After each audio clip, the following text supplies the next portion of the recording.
Airbnb basically built their company on trust. They assumed good intention. They made sure that 10 years ago, we thought it would have been crazy to invite strangers into our home. But because they assumed that good intention from people visiting people's houses, they were able to build that system of trust. When your partner speaks, the world has to stop, and you can disagree, but you can't disrespect. Common belief towards you're something bigger, but having a belief in one another. Jean, you're very welcome to the ScaleX Insider podcast. I am absolutely delighted and thrilled to have you on the show today. Thank you, Brendan, and thanks for this beautiful podcast. You've interviewed some extraordinary people, so thank you for having me. Oh, you're very welcome. It's been a long time coming. I'm so looking forward to this conversation. So, our vision is to inspire, connect, and enable millions of ambitious leaders of small to medium-sized enterprises to scale with purpose. So, Jean, what does scaling with purpose mean to you? Yeah, I think, Brendan, one of the things that excites me most in the world is when you bring together purpose with partnering with urgency, we become unstoppable as human beings. And I feel right now, like the good news is, I think we probably live at one of the most exciting times to be alive, because it's almost as if someone has smacked a big red reset button on the wall and people started to wake up to realize that we need to reimagine our systems. We need to reimagine the way we do business. We need to reimagine the multilateral systems. And what an opportunity for all of us to do that reimagining. But I also feel like, Brendan, I feel like it's almost right now, like there's some coaches on the field, but there's a ton of people sitting in the stands, which many of them are employees. And the opportunity we have is to figure out, how do we engage our employees and our companies with purpose? And that's also really good for our businesses, because it's, I don't know if you saw the latest Gallup poll, which to me was super scary, because it said that 78% of people are either not engaged or actively disengaged in their workplaces. And can you imagine if we flip that upside down and we had more people engaged in the workplace? So I think when you talk about scaling with purpose, to me, that means much better companies. It means much more successful companies. It also means much more meaningful lives for the people that work for us and for the people that run companies. But it also, really important to me, means a better, more reimagined world that's going to be better for everyone. And so I think that scaling with purpose will help us deliver that. Oh, that's so beautiful. It's powerfully beautiful and speaks directly to everything that we do. You work alongside one of the highest profile entrepreneurs, business leaders on the planet. Everybody who is listening will be aware of Virgin, and certainly Richard Branson's Virgin, but I'm not so sure that many will be aware of Virgin Unite. Can you, just for context, can you share with people a little bit more about your work at Virgin Unite? Yeah, I feel super blessed to have had the chance to just work with the most extraordinary team over the we're 20 years old this year. So we're celebrating our 20th anniversary. And we're kind of like this little entrepreneurial engine that really looks at, how do we change systems and unacceptable systems and unacceptable issues for good. So that's kind of our focus. And we do that in all kinds of ways.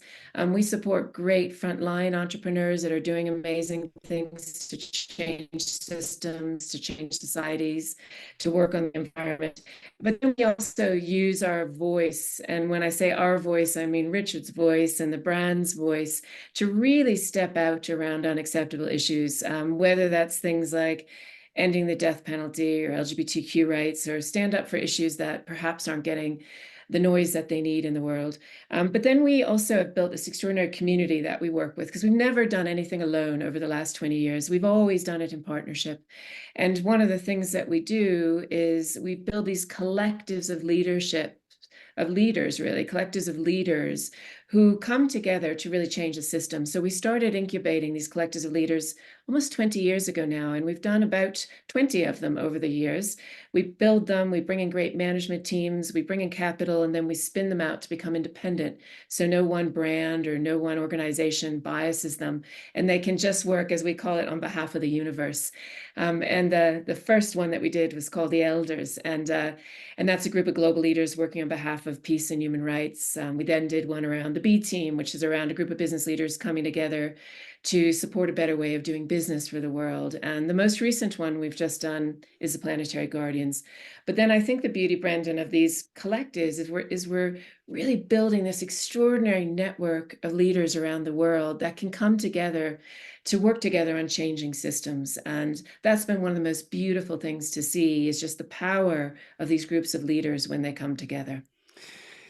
Yeah, I love that. Working on behalf of the universe. What greater purpose there cannot be. That's so wonderful. And your work speaks directly to the power of partnerships and indeed actually partnering. I love your book. For those listening, you won't be able to see me holding up Jean's wonderful book, Partnering, Forge the Deep Connections That Make Great Things Happen. I really love this, and it speaks directly to the ninth principle of our 10 principle ScaleX framework, which is partnerships. But you've been very deliberate here. I'm always curious about book titles.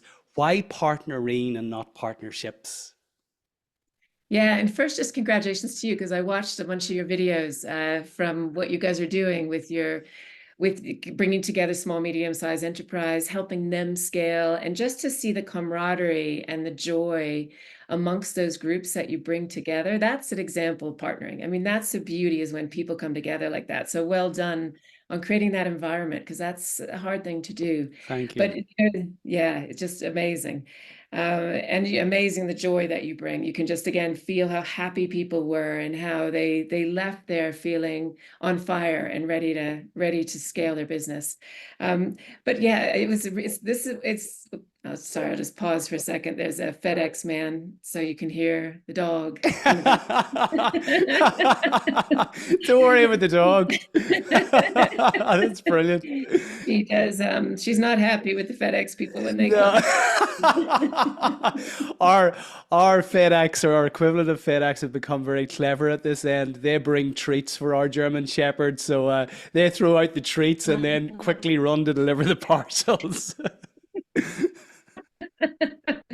Yeah, our dog's actually a mix of a German Shepherd, so that's lovely to hear that you have a German Shepherd. She's got a bit of red heeler in her, so she's a Oh, bit lovely, smaller. lovely, lovely. Um, yeah, but she'll calm down in a minute because he's leaving now, and then she'll be absolutely quiet after she's done her work. Yeah, But I couldn't have ours yeah. near me at all. She'd just she'd destroy the place. Yeah, ours is old enough now not to destroy things, but she definitely does not like anyone coming to the house. But yeah, your question about partnering. This was actually super interesting, because I had the good fortune of working with Penguin Random House, but also Simon Sinek's Optimism Press label. And Simon is one of those amazing thinkers where he can just cut through and think very simply. So I'd love to take credit for actually putting that on the cover. But it was this really amazing discussion and debate about what we should title this. And it was Simon that came out and he said, the word needs to be an active verb. It needs to be partnering, because partnering never stops. It's something that constantly evolves. It's something that we're doing every day and we're learning. And no one's a perfectionist and no one's an expert at partnering, because it's different every time you're partnering with someone different. So that's where we ended up using that word partnering rather than partnership, to make it that active verb and to make it something that we hoped that people would think about in every moment of every interaction they have with people. And I think it's really funny, Brendan, because, when we did these 65 interviews with all these amazing people, we were trying to figure out, like, what made these people great. And what was very clear is it wasn't their experience, it wasn't their skills. The single most important factor was their ability to partner and their ability to build collaborations. And the weird thing is, in life, I don't know if you found this in your schooling, but we're trained very little on how to partner and how to collaborate. We're trained more how to be an individual, and it's pushed us into this hyper individualism. And I really believe we need a relationship reset in the world. Yeah, I completely agree, and I'm going to come on to that in a moment, because I think that individuals are potentially, then what you're alluding to is that individuals are over celebrated. And when we think of business, I never hear, certainly partnerships being celebrated. You know, if you think of some of the world leaders who are business leaders who are most celebrated, Steve Jobs, certainly the late Steve and great Steve Jobs, currently Elon Musk, Jeff Bezos, Bill Gates, all individuals. So what is the challenge here with hyper individualism? And I mean, I love that. I love that term. And I can certainly relate to the schooling system where it's almost we're encouraged to put an arm around our test paper and do things ourselves, and we get celebrated for our individual score. I don't recall any incident through kind of 17, 18 years of education ever being celebrated as a partnership or as a team in a collaborative effort to do something. So what is the challenge here, Jean? Can you speak to that a little bit more in terms of, are we over celebrating individuals, and what can we do to, I suppose, break that and make partnerships more sexy, more cool, and more celebrated? Yeah, it's a super good question. And I feel like probably the most dangerous myth of our time is the superhero myth. And we've created this myth and we've celebrated it. And we miss then, there's no possible way with the interconnected challenges we currently have in the world that any one individual or any one company or any one nation is ever going to be able to solve the scale of those problems. And when you look at companies, there's some, like if you look at Larry Page and Sergey, amazing example of a partnership where they were really complementary and they built an extraordinary company. Or if you look at the co-founders of Airbnb, Joe and Nate and Brian, there's no way Airbnb would be here without them. And the list goes on. But what we tend to do is we tend to celebrate and lift the one partner within a partnership who is the front face, who is the one that's out there in the world. And we did the same thing like with ending apartheid. When you talk about ending apartheid in South Africa, people will always say Mandela, but there is an unbelievable group of people and partners, and he would have been the first person to always say that. But we tend to like lift that person that's the front person. And the myth is so dangerous because if you look at anything great that's ever happened in the world, like if you look at the community that protected the ozone layer, those that ended apartheid, those that ended smallpox in India, and the list goes on. It's always been a collective of people. And for most of the great companies, even though there's that one person that's up front, I can guarantee, like Steve Jobs, he had a co-founder, for example. He had partners behind him. He was excellent at going out and giving that message and building that intoxicating purpose. But I can guarantee you that there was tons of people behind him doing that work. I don't know Jeff Bezos so well or Elon and what that support structure is, but I can guarantee it that none of them are doing it alone.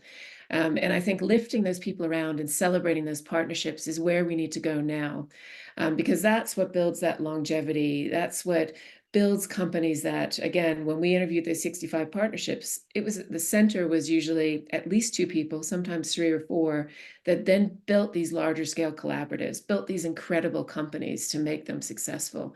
And that was the secret sauce at the middle. And I think we do entrepreneurs, particularly small, medium-sized entrepreneurs, a huge disservice in their lives because we make them think they have to do it alone. And we make them think that they have to have all the answers. And we make them think they have to carry all the weight on their shoulders when that's not the case at all. And if we get rid of pull back that curtain of hyper-individualism, of rugged individualism, what you find is there's so much more joy when you do it together. I mean, you have a co-founder. What do you think, Brendan? Could Uh, you have done it on your Absolutely. own? And I'm glad you've called out Claire, who's amazing, and she's everything that I'm not in a really good way. She just, we're yin and yang, and I have to say, I'm a better person for being in our partnership. And I'd like to think that Claire would say the same. We both challenge and support and cheerlead one another, and certainly those SME leaders who come into our community benefit from the skill set of both of us. And we've worked very, very hard on this in the fact that we meet, once a month, in what we call our Energizer, and we capture our wins over the last month. And we also challenge each other to say, look, what can we do to better the partnership in terms of what should I stop doing?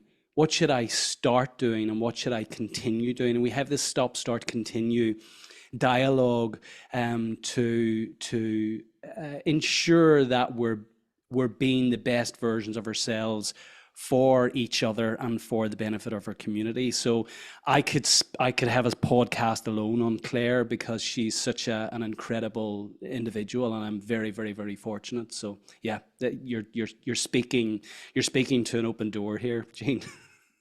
Yeah, I'm going to take you up on that. We can flip the seats and I'll interview you and Claire on one of your podcasts because it is, I think, celebrating those partnerships that work. And you can feel like, even just seeing in your videos, again, I haven't experienced one of your sessions, but you can see that that kind of joy is multiplied and that impact's multiplied because of your relationship. And I think that's what, if we model that in our companies and we model that ability to work together, it just spreads and allows us to lift and have so much more joy in life as well.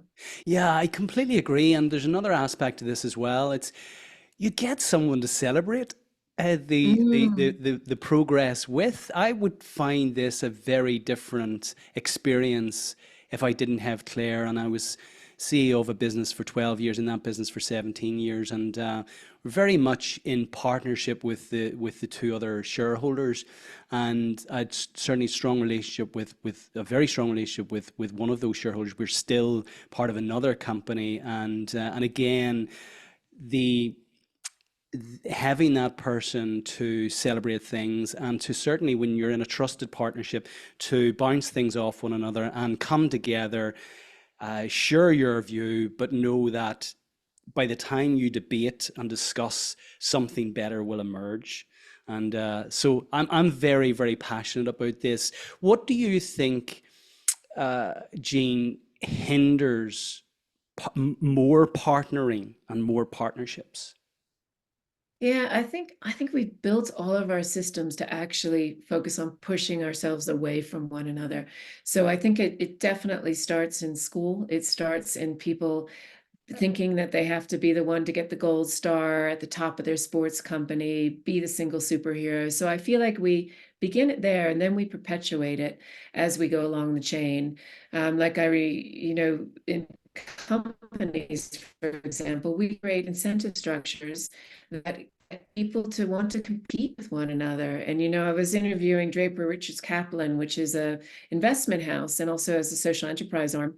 And they had something beautiful where they looked at all their incentive structures as a company, found all the ones that were forcing them to compete with each other, took those out of the equation, and put in new incentive structures that forced them to look at how they collaborated and how they made their lives more material to others. And it said that it changed the whole dynamic. And KKR, a company you'd never expect this really to come from. There's an amazing guy there, Peter Stavros, who started a not-for-profit as well called Ownership Works. And he tests and trials in his 30 companies, his portfolio. I think he's head of investment in the US for KKR, has different ownership models. And that has shifted the dynamic again in these companies hugely because then people are wanting to come together to work towards a common goal rather than compete with one another. And it's changed, it's increased profitability, it's increased safety by 50%, it's increased innovation. So I think from a company perspective, looking at what incentive structures we've created that have either pushed us apart or how do we bring ourselves together.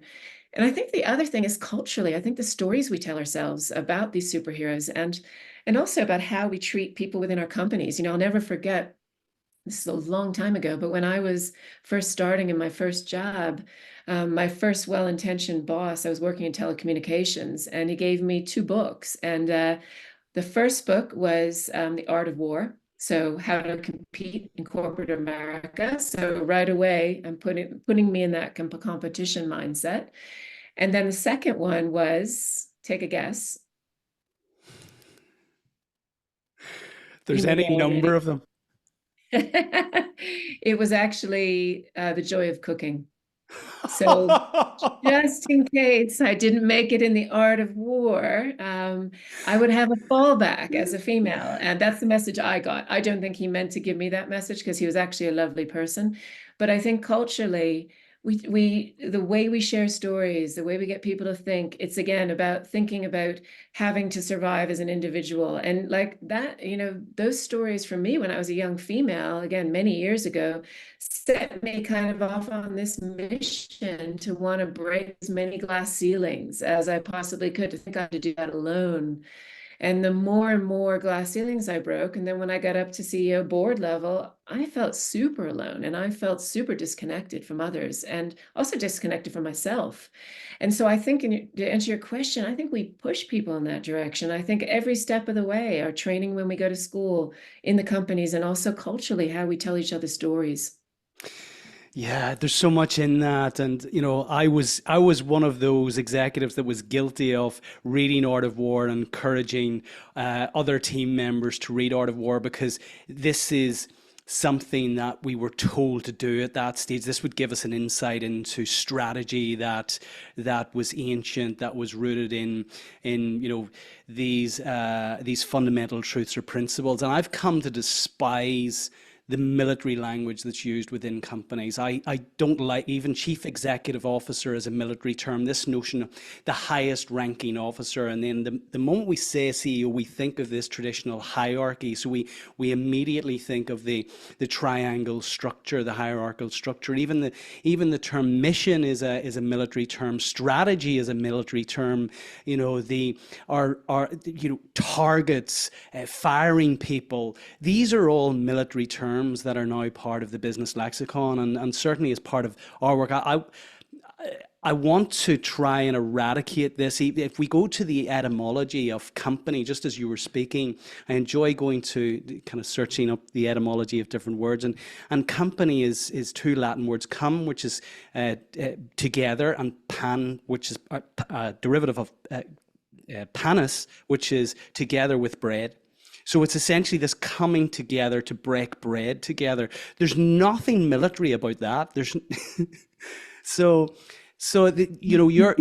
your work speaks directly to this concept of partnering, and certainly this is why I was so keen to hear from you today. So I think we've teased our listeners with your book, and you have this wonderful framework within your book, which you term 6 degrees of connection. Jean, I'd love you to give us a little mini master class of the 6 degrees of connection today. What I tend to do within our podcasts, because people are taking the time to listen, is to give them something practical that they can take away. So if you would, let's go down through each of the degrees of connection.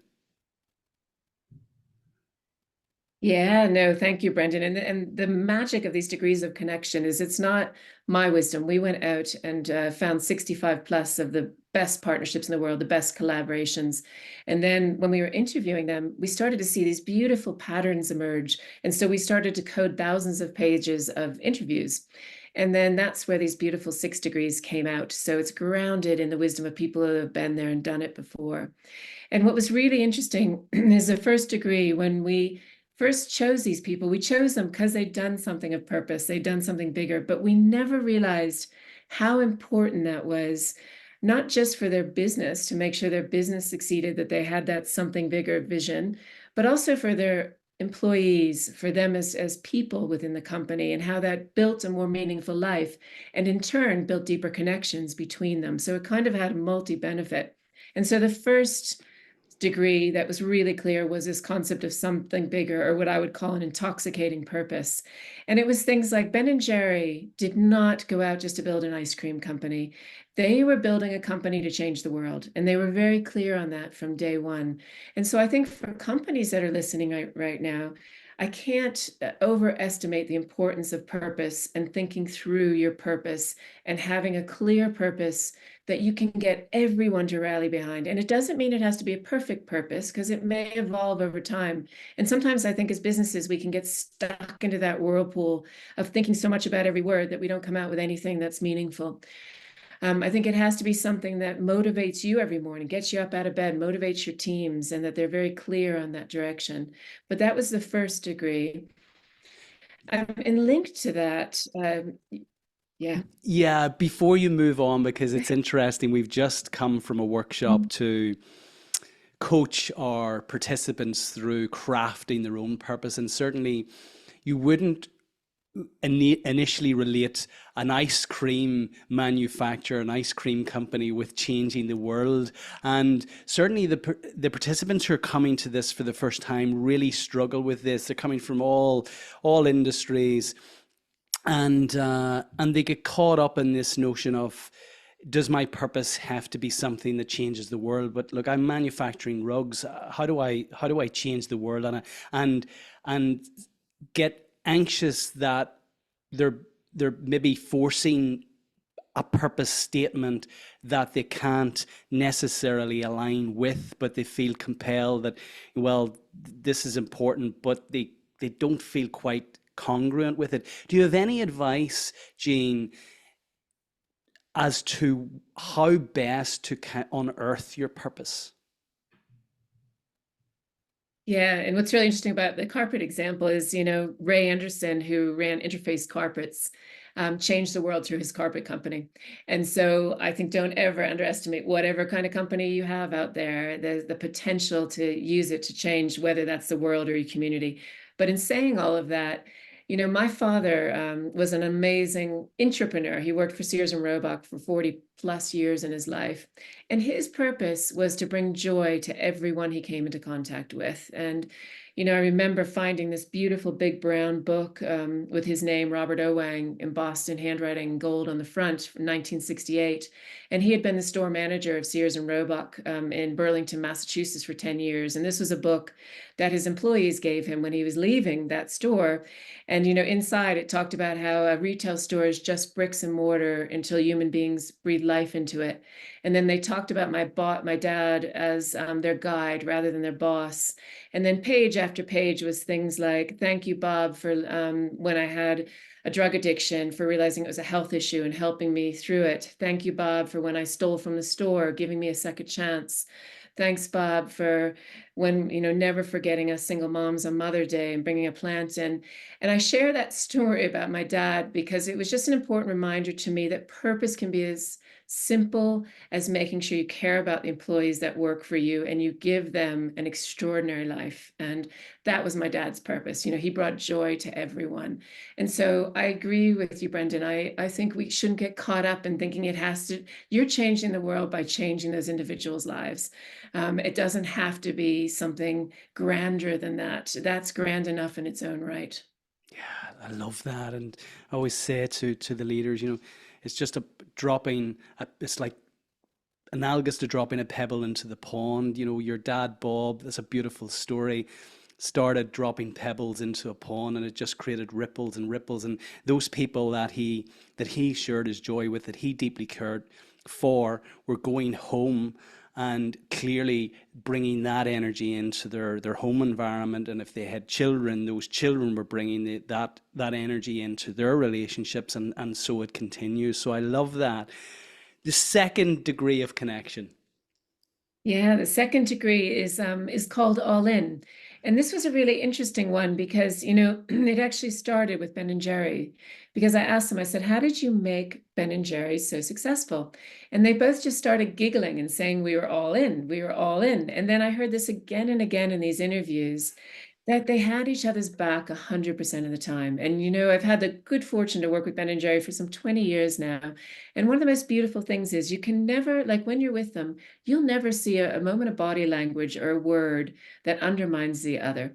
They are just unbelievably there to have each other's backs constantly. And, Richard Reed, the co-founder of Innocent Drinks, had a beautiful quote where he said, these guys, these partners, he had two co-founders. They're my first phone call friends.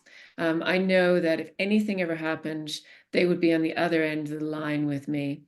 And all of these partnerships had that kind of relationships. And it doesn't mean it's a perfect relationship, doesn't mean mistakes aren't going to happen, but that there's someone there in the world that has your back. And as you're building these businesses, in those hard moments, you've got someone that you can depend on, and it's going to help you be resilient. And that's also going to give you a skinny limb warning. One of them called it. They're going to be a mirror so that if you're out there doing something that's not working, they're going to be honest and call you back from that skinny limb. Skinny limb morning. I've never heard that. That's brilliant. Um, so the third degree, the ecosystem. Yeah, so this was also really important because you can't be all in if you don't have a system of what we call the ecosystem of virtues. And I think, Brendan, we've all been in companies where you plaster values on a wall, but no one really lives them. And that's why we called them virtues, because they were things that people lived day in and day out. And the two that were, there's six altogether, but the two that came out super loud and clear, um, always were trust and respect. And they were almost like twins. They came in the same word almost.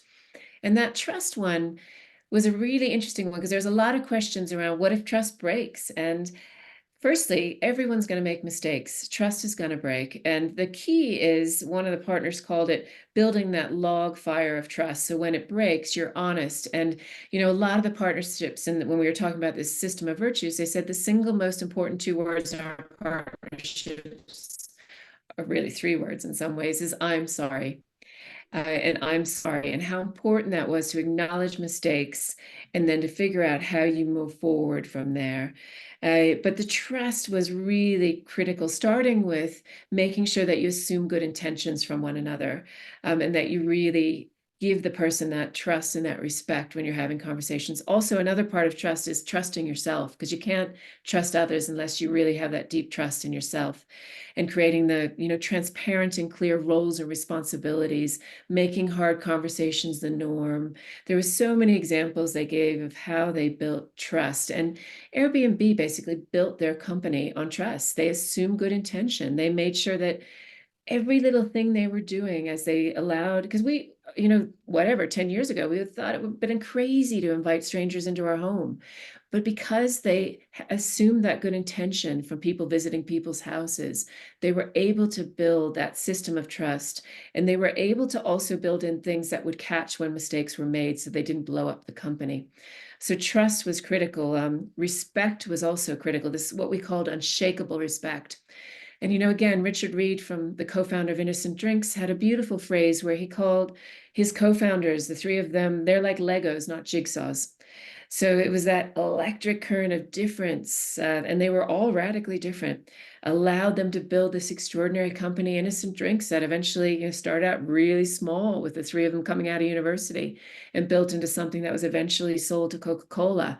But he talked about how sharing that different perspective, he had talked a lot about how their values had to be their same, but what was giving them strength was actually a difference in their skills, a difference in their perspectives. And that's why that Lego's building up rather than have everyone the same and building flat. And talking, another chap, Paul Bennett, he talked about how when your partner speaks, the world has to stop, and you can disagree, but you can't disrespect. So they had a lot of these simple tools that we can think about in our companies, not just with our co-founders, but also with our employees. And then the other ones, united belief, having that common belief towards you're something bigger, but having a belief in one another and allowing that to stop you from having any boundaries and limitations. Shared humility, what I would call shared, really an informed confidence of knowing that, having that respect that someone else is going to bring something beautiful to the partnership, and then nurturing generosity, so that deep gratitude. And then the last one in the system of virtues was compassionate empathy, and really giving each other permission to be vulnerable, having that urgent patience with one another. So not losing your sense of urgency, which I believe is critical in a business, but being patient with one another. And anyway, I'll stop there on the ecosystem of virtues because otherwise I'll take up another 2 hours. No, I love these. When your partner speaks, the world must stop. I think too often when someone else is speaking, we're too caught up in what we're going to say next. So there's almost this kind of false nodding that, yeah, yeah, I'm listening, but hurry up and finish what you're going to say because this is what I want you to hear from me. But actually, that's a great lesson for us all and a great reminder for us all when your partner speaks, the world must stop. And certainly I have seen in a lot of organizations, we talk about, values are laminated but not lived. They essentially live on the wall, but they're not living within the culture. So I I love the fact that you have created this distinction between values and virtues and actually amplified virtues instead of the values. And is there anything else practically that we can do to build trust? Because I don't want to overlook that and take that for granted, that well, everyone knows how to build trust. Because what you're saying is that, or certainly what I'm hearing, is that we can make deposits into, our trust bank, and that, certain indiscretions allow us kind of to make withdrawals, but it's important that we acknowledge, where we've failed or where we've potentially broken the trust. But what else can we practically do to really build trust and solidify um, really solid relationships? Yeah, I think, May Bove from 350.org talked about it as trust builds when you work together and you have activities together and you have actions together, and it just builds over the time, and you have to give it that space and time.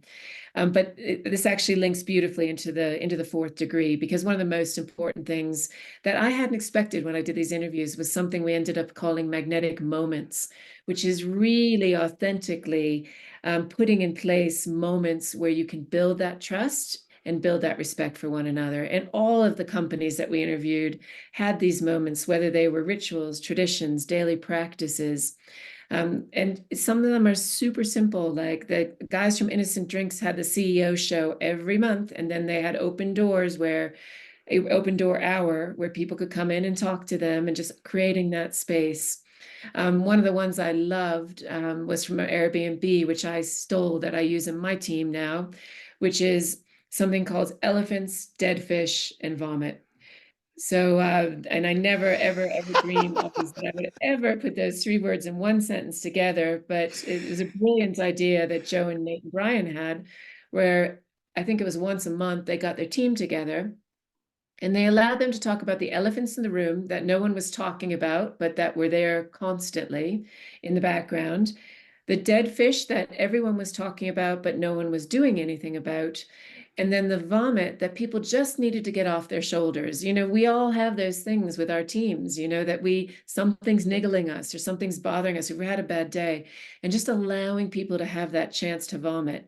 And so those having that space for those three things, they talked about how that vulnerability of people just built the trust ongoing with them, and that people felt like they had a voice, and they knew that when they shared that in the room, they'd come together and change that. Because you can't just give people a voice and not change it, because then trust obviously doesn't ever build. But I think that was one of the most beautiful examples of a tool or a ritual to build trust.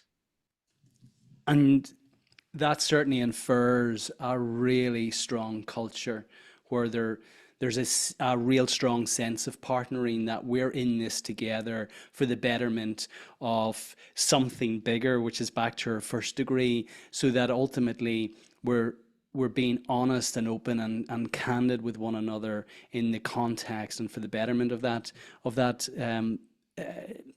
organizational vision, as opposed to something that's self-serving.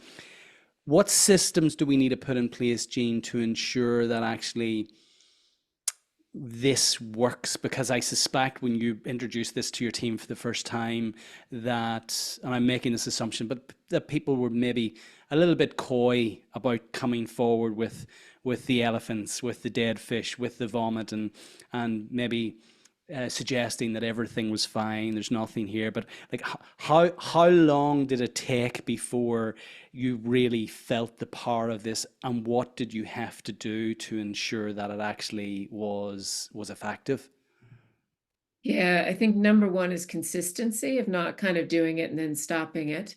I think number two is making sure you also create in a space where people feel comfortable sharing. And so, it's interesting because during COVID, we actually tried to create a virtual space like this, a place where people really shared their vulnerabilities. And I think we became closer as a team during that period than we ever were before that. And part of it was more frequent conversations, part of it was consistency, part of it was me sharing my vulnerabilities, so that it opened that space. Because I think before that, I'd been trained in corporate America to be tight-lipped, never sharing my feelings, always having to have that right answer. And, during this period of COVID, I let all of that kind of, for me, it was an unlearning and opening that space. And I think that allowed everyone around me to come into that space in a way that wasn't realizing that I'd been putting up boundaries. And I still go back into those habits now. I am definitely not yet, have not yet perfected that level of vulnerability. I can still see myself going back into that closing myself. And so I think it's constantly, as leaders of companies, as partnerships, is questioning, are we being vulnerable? Are we opening that space for others to also be vulnerable? And I think that's probably one of the most important ones. Is so when people are trying that elephant's dead fish and vomit, or whatever that version of it is making sure that you're the first one standing up and saying, hey, I think I did this wrong the other day. I'm not feeling comfortable with that. Can you help me? And I think that that is another part of, is asking for help, because I think we're all taught as leaders that that's ground we shouldn't go in, because then people panic because we think that we don't know where we're going. And but asking for help, and again, that's something I'm still learning right now, is how do you ask for that help? And in terms of vulnerability, because Claire and I speak about this often, she's wonderful at this. She talks about courageous vulnerability. And how do you check in on yourself to ensure that actually you're being vulnerable for the benefit of the team and the organization? What kind of checks and balances do you have there to bring vulnerability at the appropriate times? And this is where our partnerships come in unbelievable. Like, I'm sure Claire does that with you, and says, hey, this worked, but this didn't the other day, because it's hard when you're in it to know that. And so I have amazing people in my team. There's this amazing woman, Anna Gowdridge. I called her during COVID a super mentor, and she still is that super safe space in the team. And I think having those kind of people that you can then say, hey, did this work? Did that not work? And that they know they can be really honest and share with you when you're at your worst, and share with that when you're at your best, and everything in between. And so I think having those people around you and to partner with, and to have those on, like you have with Claire, is so important. And that's where it comes back to partnerships. Because if you don't have, and what's really interesting, Brendan, is I feel like when we build teams and companies and boards, we think about, okay, like, who do we want to get that has a breadth of connections, or who do we want to get that has influence, or who do we want to get that has this or that experience. Very rarely do we think about, who do we want to get that has deep connections with each other already, or that I feel like I can build a deep connection with. And if you don't have a few people modeling at the center, you'll never create an unbelievably powerful organization. So thinking really hard when you build those teams. And again, I was so fortunate that I had two or three of those people, and they don't necessarily just have to be your founder at a partner at a founder level. They can be people in your team that you just really trust and have built that deep partnership with. And I am forever grateful for them. And I know that they will be forever friends in my life too. So I have this added benefit of having them as friendships as well. And I think there's something in that, and that you cultivate greater friendships when people see that vulnerable side, that you take the mask down. And certainly we've seen that, and we encourage that level of vulnerability within our own community and within our program. And it's incredible the bond that is created, not only amongst the participants, but we hear it back very early on within our own program, how things are starting to change from team members who are uh, reporting, let's say, to the CEOs who are on our programs. And we often hear that the conversations are very different now. The leaders showing up in a very different way, and they're feeling it. And we often see, ultimately the the organization is simply an expression of your psyche, your mindset at any one point in time. So we've seen the power of vulnerability certainly firsthand within our own community, and certainly the relationship that Claire and I have, it works very, very well. So the fourth degree magnetic moments, we've mentioned the fifth degree. I love this. Celebrate friction.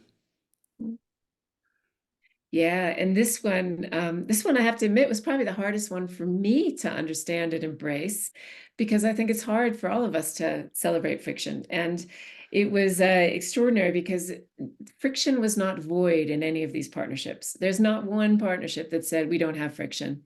The key was that they had created tools to step above that friction and make sure that they always went back to their something bigger. And that's again why all of these degrees are interconnected and why something bigger is so important.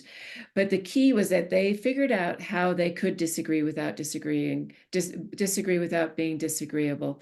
They figured out how, and Andre and Bertrand are these two amazing human beings who did the world's first solar impulse flight around the world, so the first solar powered flight. And they would take turns flying in this plane that was as lightweight as as birds' wings. And so it was super risky. So they had to figure out quickly how they would celebrate the friction and turn it to what they called the sparkles. And they came from unbelievable different backgrounds. Like Bertrand, when he was an adventurer, he had been speaking to thousands of people all over the world. He was out front constantly. He was an explorer. And Andre was one of the world's best fighter pilots. He was an operations guy. And so when they came together, they had all this friction because, as you can imagine, Bertrand was getting all celebrated by the media, because he was out front constantly. And they shared this vulnerable moment where they had this big clash and where they had to learn how to come together and trust one another. And they talked about a lot of tools, like they talked about, really coming together in a safe space. So it was just the two of them having a conversation and really stepping back and understanding the why. And like in that case, the why was, Andre was a fighter pilot, Bertrand was a speaker. So that was why that was happening, not because of malintent on either side. And then they talked about, really, when they started a conversation where they knew it was going to be conflict, asking themselves the question, what if the other person was right? Or what if the other person is right? So coming in from a point of not being defensive and understanding their own fallibility. And then, just as you just pointed out, Brendan, the third thing they would always do is realize that at the end of that conversation, they were going to come out with a third way that was way better than the way that they came in. And, I loved in their interview when they talked about how one of their favorite moments in life was, 10 years later from the starting point of their relationship, when Andre was speaking at a gathering and got a standing ovation. And Andre had taught Bertrand how to fly a fighter pilot or fly a plane. So Bertrand was flying a plane the same day that Andre was doing that speaking engagement where he got a standing ovation. So they both made each other better.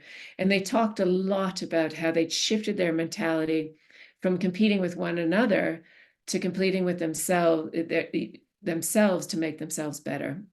So competing with yourself is a phrase that they use constantly. I love that. That's so powerful. For listeners today who might be experiencing some friction within their partnerships and they're struggling to initiate a conversation, let's say that they avoid conversations that are perceived as being confrontational. And I know some people like that who will do anything to avoid what they perceive as conflict. What would you encourage those leaders to do if they're if they're sitting in that at the moment and stewing in that, not only for the remedy of the immediate issue, but for kind of the longer term benefit of the organization? What would you say to them in the context of embracing that friction? I think, firstly, number one thing would be to find a courageous space that's outside your workplace, to go for a walk or to spend a half day together somewhere, ideally in nature's beauty as well, that will also create that right environment. So finding that courageous space where they can have a really honest and open conversation. And if they're still struggling where they can't find that or they can't have that open communication because they can't get through those barriers, one of the things that I love that Bert and John, who started, they were brothers that started Life is Good, the t-shirt company, they talked about a lot that you can't see the label from inside the jar. So I'd also encourage people to not feel bad about getting outside help to help you get through that initial conversation, and someone that you can trust that can be a mediator. And there's a wonderful story that President and Mrs. Carter shared with me when they got out of the White House. They were in their house together for the first time, trying to figure out what they were going to do the rest of their lives, and they decided to write a book together. And so they were writing that book, and they got in such a big fight about historic moments that they couldn't get through this fight. So they literally stopped talking together to each other altogether. And it was long before internet, so they had a computer at their kitchen table, and they would each sneak into the kitchen and write each other messages. And this went on for weeks. And then they finally got someone, their editor, in to come in and help them get through this. And the editor came up with a solution where if you still buy that book today, which I think is called The Rest of Our Lives Together, ironically, you'll see paragraphs that have a J, which is Jimmy's version of the story. And you have paragraphs that have R next to them, which is Rosalind's version of the story. And so they put both in the book. And they talk about how that single moment of having someone external come in from outside saved the book and most likely saved their marriage.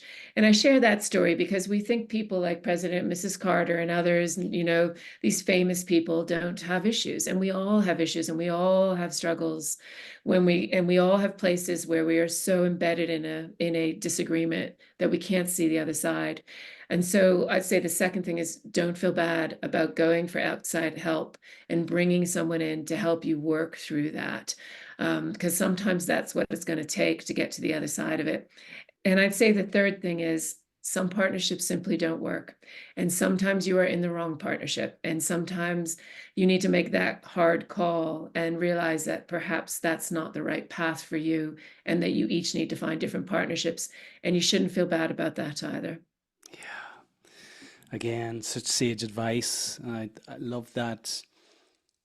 I love the call out to compel those who have created a wonderful partnership, who are going through challenging times, to bring in somebody to mediate in the interests of the first degree, something bigger. Because ultimately, I always share with people the analogy of, or the metaphor of, them flying a plane. If somebody has, or a partnership has 100 people in their company, um, let's assume that they have 100 partnerships, 100 partners at home. So there's 200 people now dependent on the partnership at the head of this organization. Maybe on average they've one kid. Let's call it now. There's 300 people dependent. Then you take the other stakeholders, suppliers, customers. So you have, you with a 100-person company, you run to hundreds and hundreds of people who are dependent on these partners at the head of the organization coming together for something bigger, to mediate in the interest of something bigger. And I use the analogy of them being, given that you're Virgin, being on a 737 with 300 people on it. It's in their interest that they have brought people up 35,000 feet. So it's not in anybody's interest for them to have a dispute in the cockpit. It's, everyone wants to reach their destination, have this plane landed safely, and then have the discussion about the next flight you may want to go on. But there's so many people dependent on those leaders being courageous enough to say, look, I think we should go for a walk here. I think we need half a day out of the office in the interest of something bigger. I really love that. So our sixth and final degree, collective connections. Yeah, and thanks for sharing that story. I love that analogy about being on a flight. It's a beautiful analogy. And the last one, the last degree of connections, is when you build these deep connections. We studied a bunch of large-scale collaborations in the world and how we were successful. And the same thing could be done, narrowed down to a company.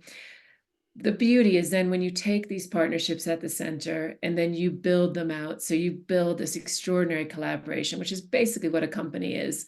How do you take your deep connection at the center with all of those 5 tools and then start to ladder it up to look at how you model those deep connections across your entire organization? And it's really interesting, like that Gallup study I mentioned with the 78% of people who were disconnected or disengaged. When they dug into the data about what is the single most important thing to make people more engaged, one of them was that we allow people to build friendships at work. So the question was, if I had a best friend at work, they were much more highly engaged in a company. So I think this last one is really about companies out there thinking about how do we create these cultures of friendship? How do we promote and actually encourage people to have relationships in the workplace? Because again, I feel like often we discourage that, which is counterintuitive and counterproductive to our bottom lines and our companies. So this collective of connections is really how you blow that into building a culture of friendship within your organizations. Love that. Keeping on the metaphor of flying a plane, before we land this one, I have to come back to the wonderful leader who and your colleague, Sir Richard Branson. Give us an insight. What is it like to work with Sir Richard? Yeah, he is an amazing human being. I've had the great pleasure of working with him now for scarily, I think it's 24 years. And I first worked for him in the commercial side of the business and in a mobile phone company in Australia where I was joint CEO. And I'll share a couple of things that I learned from him there. I think, it was really interesting because at the time we were as a leadership team, I was the marketing director first, and then I moved into the joint CEO role. And I remember we first launched the business, and we after we launched, we went up into our boardroom because we were having a meeting with Richard, a board meeting, and we couldn't find him anywhere in the building. We didn't know where he went. We were looking for him for an hour, and then we found him, and he was sitting in the customer service center with headphones on, listening to customer queries and talking to the customer service reps. And he had his notebook out. And so then he came back up to the boardroom with this notebook filled with like 30 things that we could do better. And so the first lesson I learned from him was listening and listening to the right people.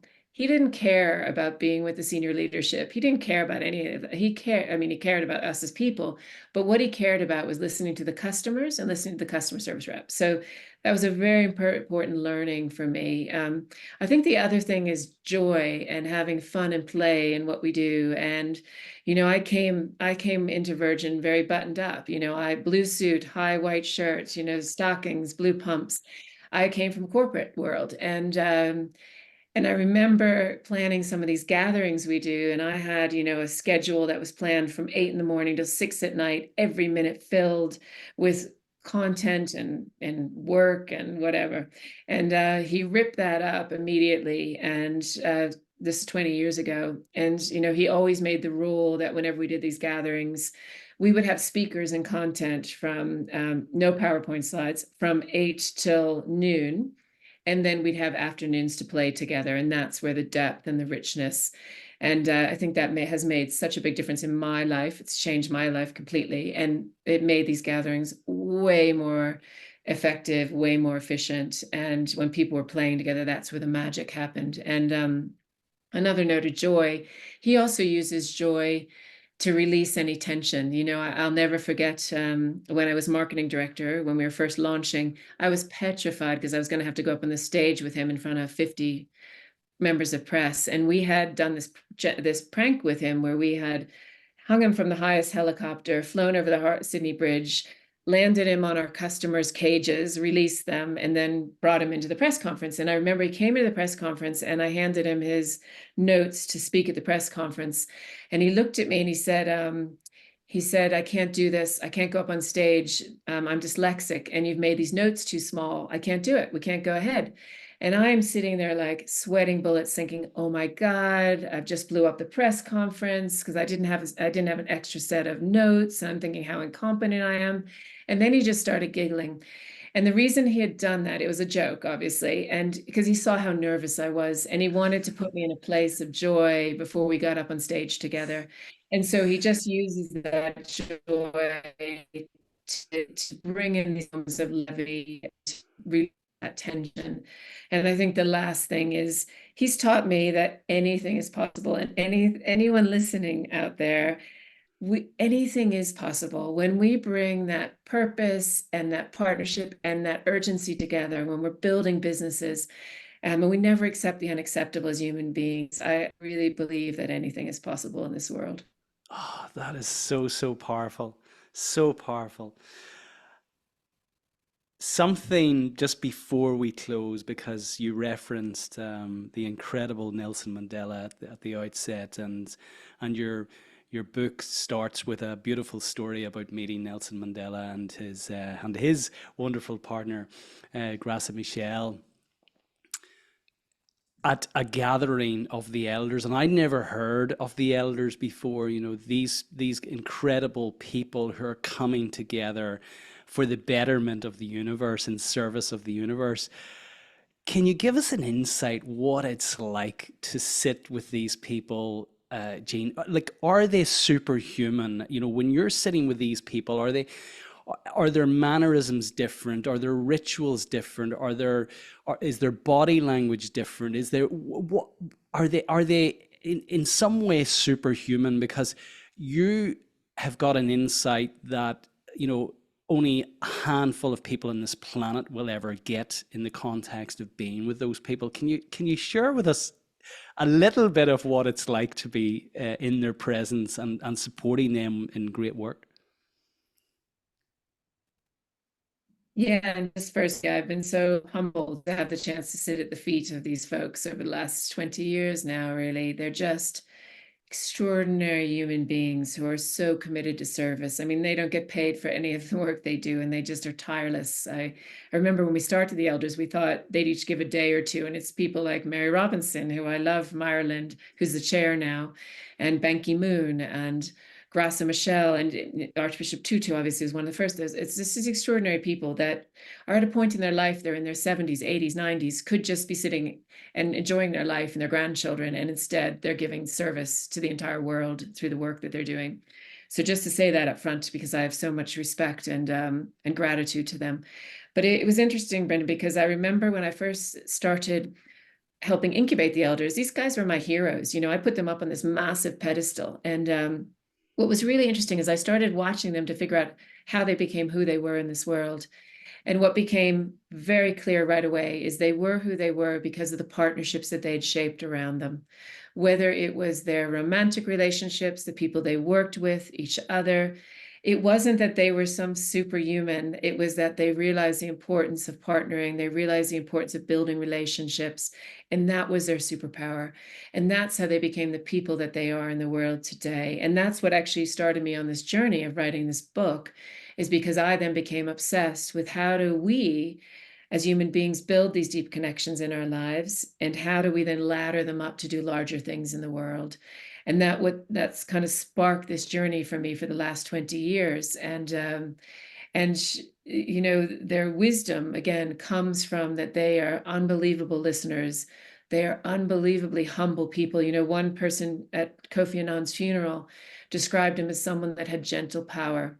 And I always think of that with the elders, is they're extremely powerful, but that power comes from their humility, comes from their proximity to the issues, comes from them not wanting to be the one in the room with the largest ego. It comes from them wanting to be the one in the room that makes the biggest difference for others in their lives.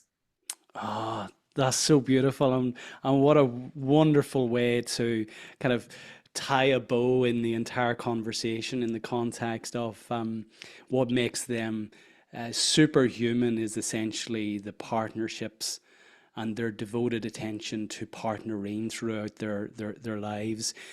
You have lived and continue to live such a life full of rich experiences. You've just shared, your interactions with the elders. Jean, could you share with our listeners three timeless takeaways? Yeah, I love that phrase, timeless takeaways, which is I think the first one is invest in your deep connections. It is the most important investment you'll ever make in your life, and it'll be the thing that makes your business great. It'll be the thing that makes you have a life that's worth living. It'll be something that makes your children want to look up to you. So I'd say that's number one. I think the second is have that intoxicating purpose in your life. I've seen so many people that don't have meaning, that have kind of given up or checked out, or their only meaning is for warped measures of success, like fame or making money. And have an intoxicating purpose is something bigger than yourself, and go for it. And don't think it has to be perfect. And I'd say the last one is a timeless one that I learned from Archbishop Tutu. And he once said to a friend of mine, joy is a discipline. And it's always stuck in my head. And he talked about it, that it's our responsibility to bring joy into every room we go into. And I often think about that, because it's easy for all of us to, so many issues and problems in the world, to feel weighted down. But if we aren't those disciplines of joy and bringing it in as a discipline that we're thinking about constantly, often stuff doesn't happen, because without joy is kind of that oil, that engine, that energy to bring into people's lives. We do probably only a small portion of what we could potentially be doing in this world. So much wisdom in those. And I always encourage the participants on our own program to think of their title CEO not as chief executive officer, but as chief energy officer. It's incumbent on them to bring energy into every room that they go in, because ultimately that's infectious. Uh, just an incredible conversation, Jean, today. What's next for you? Yeah, we're doing a lot of work right now also on changing our relationship with nature, through something called planetary guardians. And how do we build these unique and different partnerships with nature? Because right now we have a relationship of extraction and building our wealth off the back of nature. So we feel strongly we need to flip that. So we've had the unbelievable opportunity to work with Johan Rockström, to look. He's an incredible scientist that, with 22 other scientists, built the planetary boundary science. So we built this group of guardians that are now looking at how we lift that science and reimagine our relationship with nature. And I think the second thing is, I'm just passionate about how do we spark these, which built an extraordinary curriculum at the not-for-profit plus one, to start changing in our education system, moving us away from hyper-individualism, and also helping companies, helping organizations think about how do we build these large-scale collaborations of change in the world. So I'm super passionate about that. Brilliant. I had the privilege of interviewing Vincent Stanley, the incredible Vincent Stanley, one of the nephew of Yvonne Chouinard, the founder of Patagonia, and one of like the third or fourth employee in Patagonia, and Charles Kahn, who's the chair of Patagonia. And they're certainly what they're doing, I absolutely revere. They're the exemplar of scaling with purpose. So, Jean, I have thoroughly enjoyed this conversation today. I really, I've waited on this conversation for a couple of years, and you've really delivered so much value today. I want to thank you for your incredible wisdom, the humility in which you deliver it, and I wish you every success with everything you're doing. I encourage our listeners to go out and get a copy of Partnering. It's such a heartwarming book to read, but is so practical in terms of the framework that's provided here. So, Jane, I wish you every success in everything you're doing. Keep up the great work. No, and thank you, Brendan. And it's been such a delight to talk to you, actually, because it's very rare you meet people in life that you can live that partnering, and you can feel that in everything you do. And so a huge thanks for giving me this opportunity to have the conversation with you. Oh, you're so welcome. Take care.